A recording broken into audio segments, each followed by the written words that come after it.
Chase Fillion, formerly the youngest member of Gas Monkey Garage, has been suspiciously absent from the garage and quiet on social media. Where did he go? Why did he leave? What is he doing now and who replaced him? Let's share what we know and try to piece together the rest. It's got 16 miles on it and it's got dealership gas still in it, so I say we destroy it. Welcome to the largest car TV YouTube channel in the world, TUNANOCRUST. And we're here to give you our best guesses on what happened to Chase Fillion from Gas Monkey Garage. Most of you probably know about Fast and Loud, but here's a quick refresher. Fast and Loud was a reality TV show that aired on Discovery Channel from 2012 to 2019.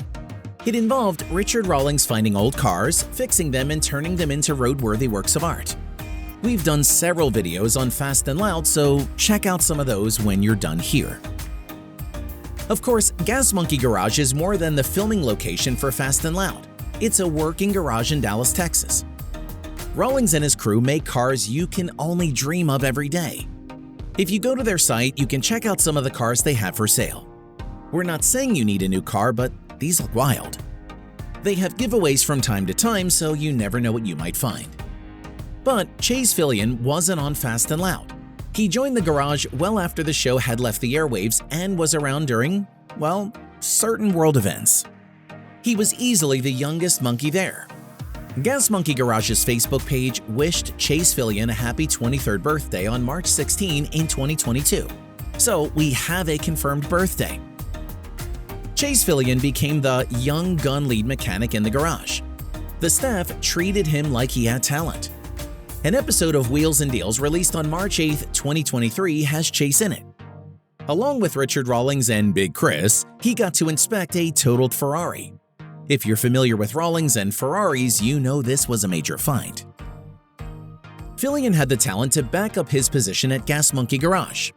One of his builds made it to SEMA. So if he was talented and well-liked at the garage, why did he leave? I don't even know what we're picking up, buying, filming, nothing. I don't know anything, so. A site called zoominfo.com, which is kind of scary to look at, confirmed that Chase Fillion was working there this past February. Judging by a post on r/gasmonkey, Fillion has been gone for roughly 3 months.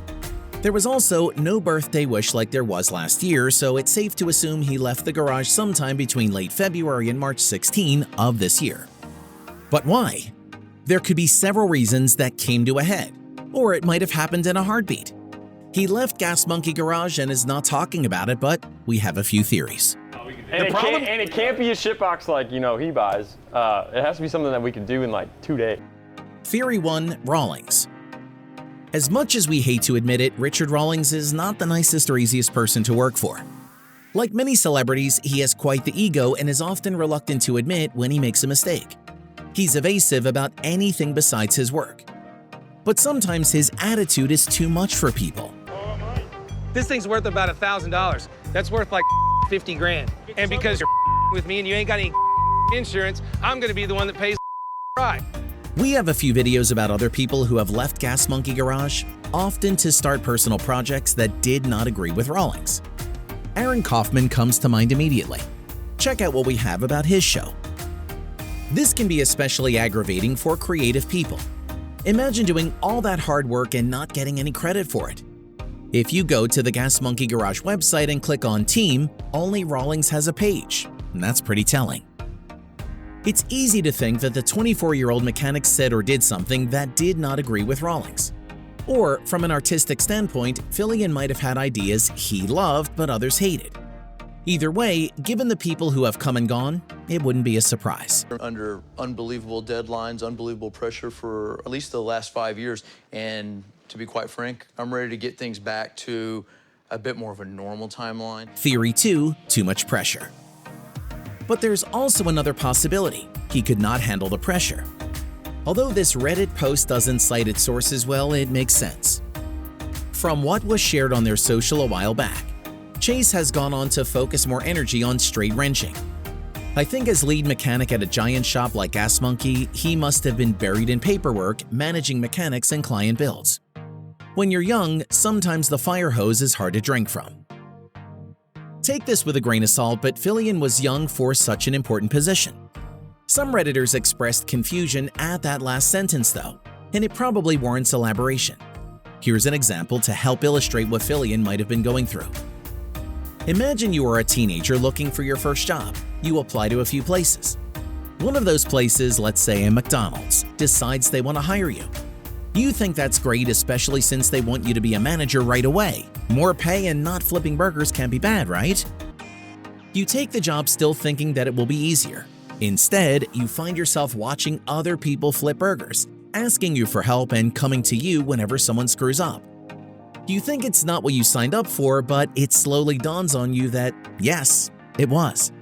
You bit off more than you could chew. It's easy to see how that could have happened with Fillion. He might have been good at fixing cars, but what about managing people? Math, doing paperwork, making sure a car is just how the client likes it. It can be stressful, especially for someone in his early 20s. Freelancing is not easy, but we can't blame Fillion for choosing the fire over the frying pan here. And his naivete did show on screen. There were times when Fillion made mistakes. They were offset by the times he showed brilliant knowledge of how cars worked and what to do to fix them. Rawlings, for the most part, rolled with his inexperience and coached him. The main issue with this theory is that there's no link to the information this Redditor has. It just seems believable, but missing information is normal when researching Chase Fillion. We got to still have access to get there, you know. Sometimes, like on the Sprinter van, we've had trouble doing that. Right, well, in that case, you just lift the seat up and move it out of the way, and you got access to everything you need to. I didn't know it was going to be that far into the cab. Yeah, it's huge. It's a long ways. Okay. Theory 3, something else. This last theory is kind of an everything else on social media or not group. These points still warrant discussion, so bear with us. First, it's notably hard to find information on Chase Fillion. Looking up images gets you the same few pics. Like Rawlings, he only talks about his work on his Instagram. He's not on Twitter as far as we can tell, and his Facebook is mostly car reels. This silence and the weekish time frame between him getting in a Ferrari and suddenly vanishing is why people think something is up with Fillion's disappearance from Gas Monkey. It might have been deeply personal, or it might have been something that could put Fillion in the garage in hot water if it ever got out. Both parties remain eerily silent on the topic. Finally, it's not clear how common this sentiment was, but there were a few posts about how viewers did not like Fillion. This probably didn't hurt Fillion or Rawlings too much, but it's here so that all the chips are on the table. If you couldn't tell, the main flaw in this theory is that we can't prove a negative. That negative just makes proving any other theories very difficult. But the good news is that Fillion seems to be doing okay. If Fillion's Instagram is anything to go by, he is still working on cars on his own terms. It could have been the case that Gas Monkey was a stepping stone for his own freelance career, but it's equally likely that he got on Uncle Richard's bad side. Whatever it was, it happened hard and fast. While the most logical guess is that Fillion got fired or moved on for other reasons, there is definitely more to this case than meets the eye. He's being weirdly evasive. If it had been a simple firing or he wanted to start with something easier, he wouldn't need to be quiet about it. We do not have much to go on. But Josh Paris should be a decent replacement. Well, what are you doing here, man? Honestly, dude, I tried going off and doing, just my welding again and started missing cars, and just want to come by and see if y'all needed help, man. I'd like to get back into the car scene, and I've been building cars here and there and just forgot how much I missed it, to be honest with you. And I seen y'all's gate open, I seen everybody here. I gotta talk to somebody about that. Fitz, I told you to keep the gate locked. If that name sounds familiar, it should. Josh Paris was a mechanic on the show Misfit Garage. Like Fast and Loud, it involved making creative car builds and was partially handled by Rawlings. That means Paris has worked with Rawlings and has enough experience to back up his position as head mechanic. Good luck. On that note, it is probably best not to bug Chase Fillion about why he left Gas Monkey Garage. The better move might be to ask the garage about it instead. You may get a corporate answer. There's also a chance that you might get more, so it could be worth a try. Something is better than nothing. But what do you think? Do you have the missing information to support Theory 2? Or do you think Fillion was another person who could not work with Richard Rawlings? Is there anything we missed that would prove things one way or the other? Let us know in the comments below, and don't forget to like, subscribe, and ring that bell.